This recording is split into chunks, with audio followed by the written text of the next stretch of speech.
Hi, everyone. I'm Colleen, and I'm back for another live stream brought to you by the awesome people over at Princess Dental Staffing. So happy everyone could be here with me on this Wednesday. Hope everyone is doing super great today. So today's topic, we're going to be talking about how to set your dental hygienist or dental assistant career goals. So career goal setting can be a bit intimidating, right? We all know it's really important when it comes to your career. We all know it's really important to have a plan, and part of that plan is a crucial part of that plan is setting your end goal, right? Setting your goals and determining what those are going to be, so that we know which way to move forward, right? Having a plan is always really important, and having that goal just gives us that destination and where we want to be in our careers a year from now, 5 years from now, 10 years from now, or what have you. And it can be a little bit intimidating, but today we're going to be sharing tips with you on how to set those goals, okay? So that it's not as daunting, okay?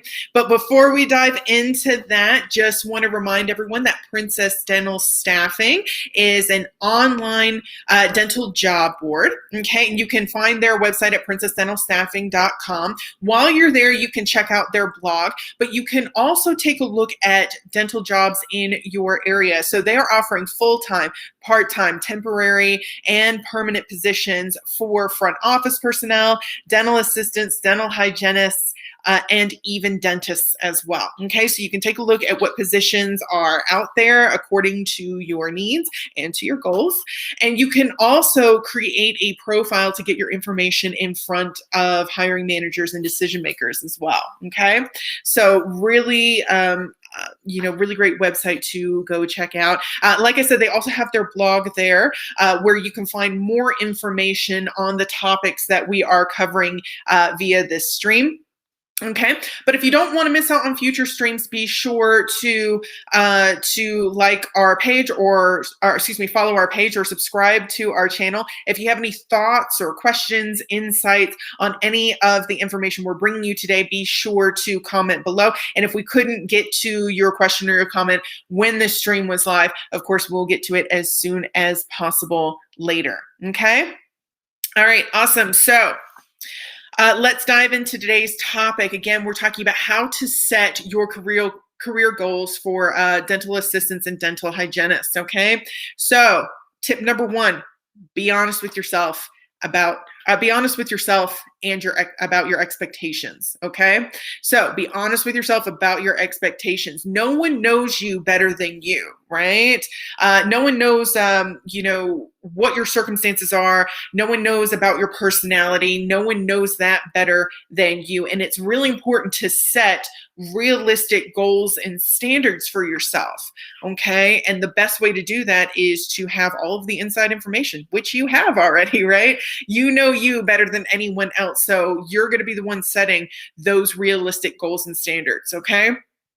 So two things I mentioned just now were circumstance and personality, okay? And those are kind of, really, really important parts of, setting these goals and expectations, okay? Circumstances and personality. Again, you know yourself better than anyone else.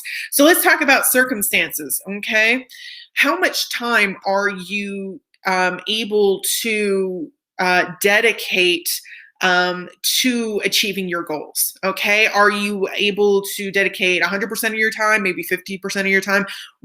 How much time are you able to dedicate to your goals? Okay, if you have more time, you may be able to be a little bit more aggressive in achieving those goals and fast tracking that plan. But maybe if you don't have as much time, of course, it's going to take a little bit longer, which is totally fine. But you just need to be a little bit, you need to be definitely honest with yourself about, how much, what your circumstances are, how much time you have to dedicate to achieving these goals. Do you have any other, bigger obstacles or barriers to achieving those goals? Okay, so time can be one of them, right? You might not have as much time as you want. Another one might be, family obligations or money or transportation, okay, depending on what your goals are. So you're going to have to be a little bit honest with yourself again about your circumstances, how much time you have to dedicate, and any other larger potential barriers that could come between you and achieving that goal. Okay, so make sure you take all of those into consideration. Okay. Second, personality. You know your personality better than everyone else, okay? And when it comes to goal setting and really setting these standards and those sorts of things, it's really, a lot of that is going to be based on your personality and how you achieve those goals, how you achieve any goal, really, right? So when it comes to goal setting and achieving goals, there are really three main personality types, okay? Three main ones, all right? Firstly, the personality type that constantly strives to achieve the goal as quickly as possible. This can be super beneficial for someone, who has a goal that needs to be achieved quickly, okay? Someone who has a really strong focus, okay? But some of the downsides might be that it's a little bit harder for these personality types to relax, right? Because relaxing kind of feels a little bit like a waste of time, right? Like you have extra time, so shouldn't you be dedicating it to your goal, right? So it's a little bit harder for them to relax.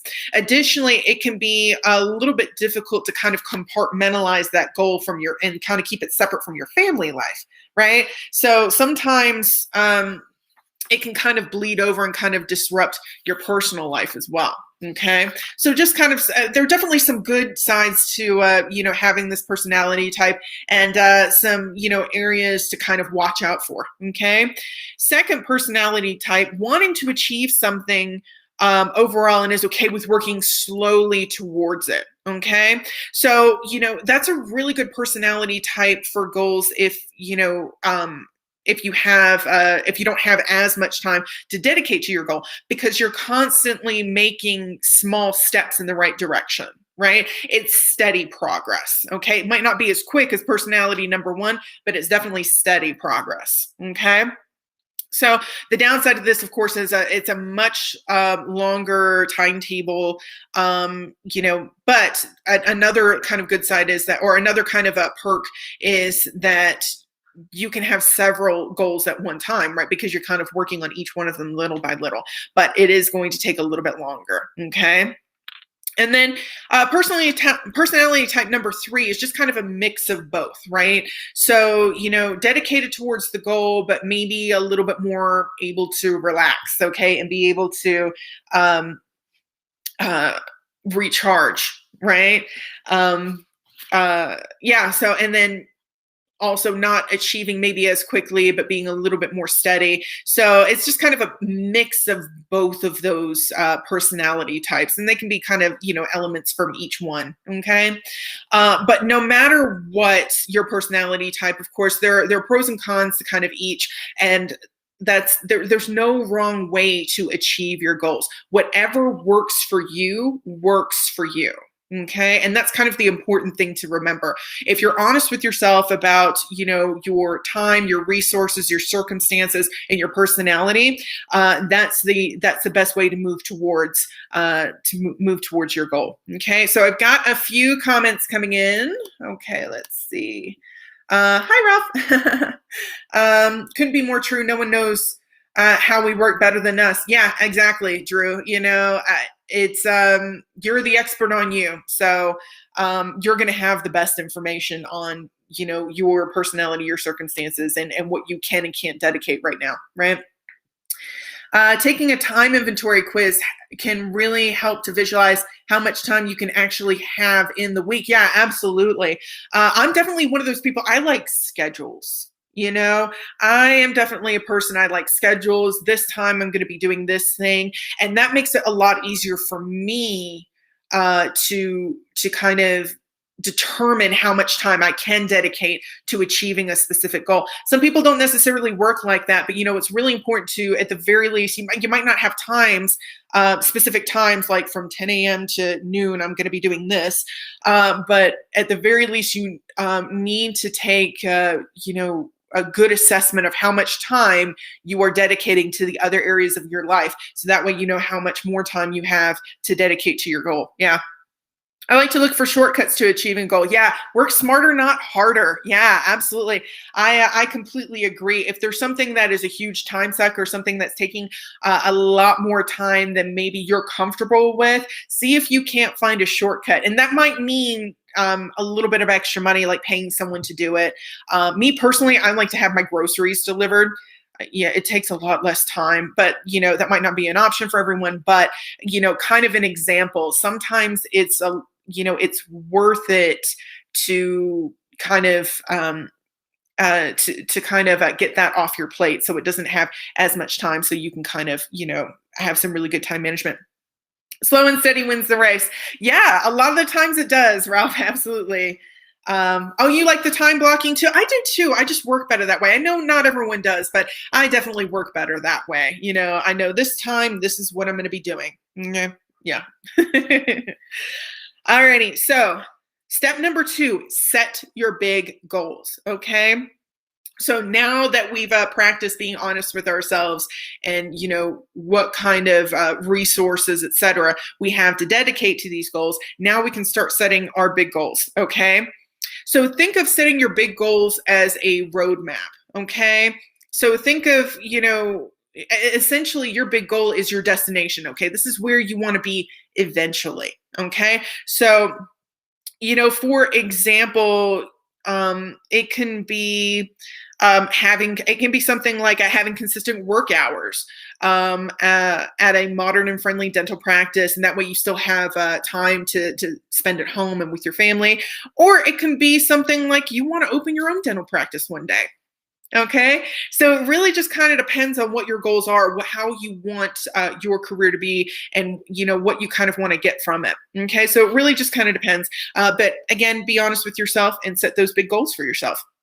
And no matter what your goal is, it's important to keep it at the forefront of your mind as you're going through the planning stages and as you're moving through the plans that you've set for yourself. Okay. So always keep it in mind. Okay.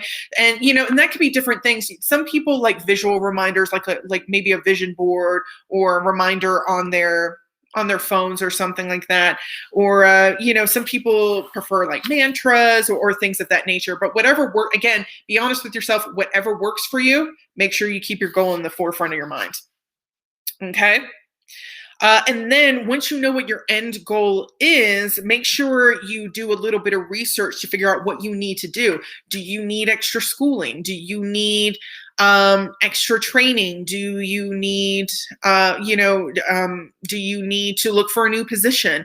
It could be a lot of different things, but make sure you do a little bit of research, see what's out there so that, you kind of know what it is that you need, so you can kind of set those realistic expectations for yourself. For example, if you wanted to start a dental practice, you can look into how long it takes to become a dental hygienist, how long it takes to become a dentist, how much money are you going to need, what kind of things go into running a dental practice, those sorts of things. Okay. And then once you have that big goal, that final destination in mind, give yourself a time range. Okay. So, it might be, your goals might be, a year from now, maybe you want to achieve that in a year from now, 5 years from now, maybe even longer. It really is just going to depend. But, once you have that end goal, do a little bit of research, and that will give you, and because we've already, kind of been honest about our circumstances and our personnel and everything, that'll give us a really good idea of how long it's going to take to get to that final destination, right? Okay. Yeah, goodness, just taking a road trip with no map sounds spontaneous, but also extremely stressful. Yeah, Drew. Yeah, it kind of does. I don't know. I remember using road maps, but I don't know how I got along without my GPS. I don't know. I don't remember. I really don't. So I'm the type of person I need a road map. Yeah. Okay.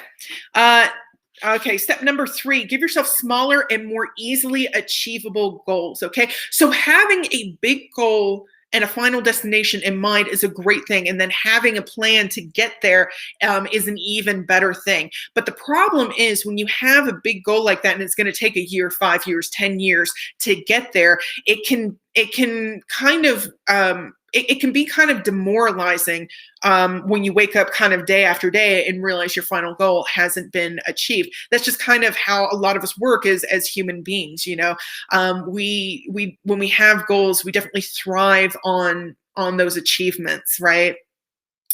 So it can be very demoralizing every day when you kind of have to kind of work towards a goal that you don't really see the benefits of just yet. Okay.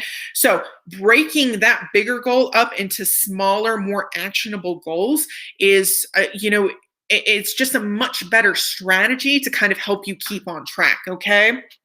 So for example, we're going back to the dental practice example. Say your goal is one day you want to own a dental practice. Okay, so first you want to pursue becoming a dental hygienist. Okay, well, what does that include? What kind of education and training does that include? Okay, what's the timeline for that?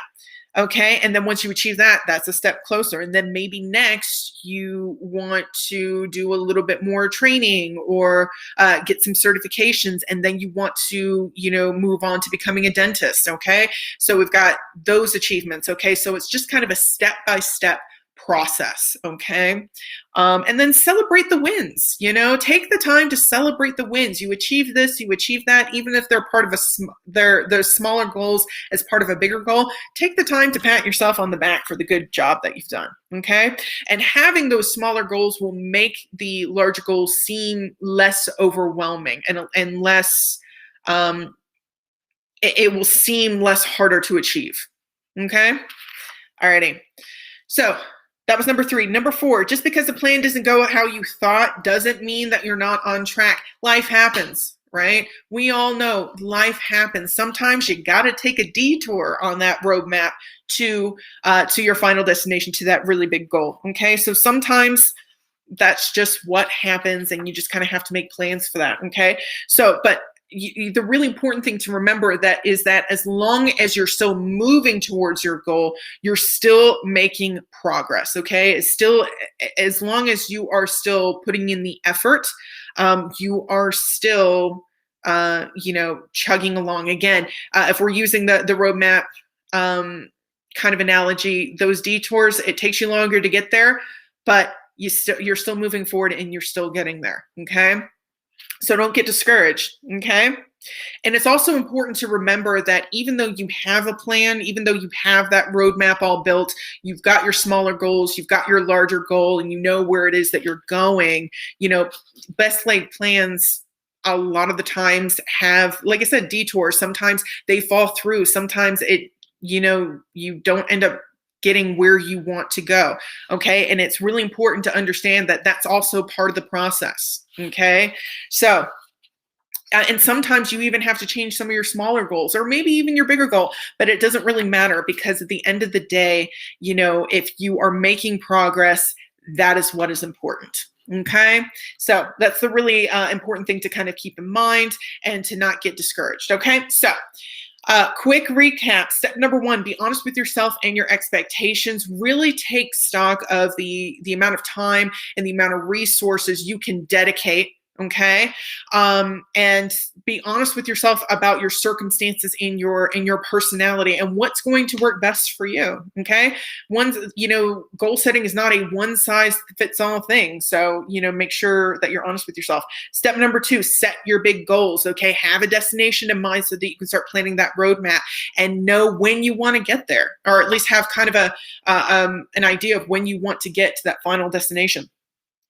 Step number 3, give yourself smaller or more easily achievable goals. Okay, smaller goals are a really great way to keep from becoming demoralized when you keep waking up day after day and you still haven't achieved this big goal that you've set for yourself. Okay, it's a really great way to stay on track, and a great opportunity to congratulate yourself, and celebrate yourself for achieving these different steps towards your end goal. Okay, and then lastly, number 4, just because the plan didn't go how you thought doesn't mean that you are not on track. You get detours, sometimes road closures, all kinds of things happen. And, the important part is that you keep moving forward and that you keep progressing. Okay, it doesn't matter the pace. All right. I've set a goal to eat the entire gallon of ice cream in the freezer. Oh, really? Maybe we should talk nutrition, Ralph. Gonna break that down into smaller bites throughout the day. Yeah, absolutely. Smaller goals. Gonna pat myself on the back every time I take a step towards achieving that goal. Yeah, absolutely. Smaller the goals, the less overwhelming that entire gallon of ice cream is gonna be. Okay, and I definitely don't recommend doing that all in one sitting. It's a treat. Enjoy it. All right. So thanks for being here with me, everyone. Awesome comments. Thanks so much for collaborating with me and engaging with me today in this stream. I hope you have kind of a better understanding of how to set these goals and how to move forward and some of the things that you need to kind of take stock of, to research and those sorts of things in order to progress in your dental hygienist or dental assistant career. Okay. So again, if you want more information on the topics we're bringing you, be sure to check out princessdentalstaffing.com, where you can also search for jobs in your area that hopefully fit in with that grand plan that you're going to make here shortly. Okay. All right. So we will be back next week with a new topic next week on Wednesdays. Okay. We're doing these every Wednesday. But in the meantime, have a great week. Have a great weekend. I will see you soon. Continue to stay safe out there, everyone. All right. Bye.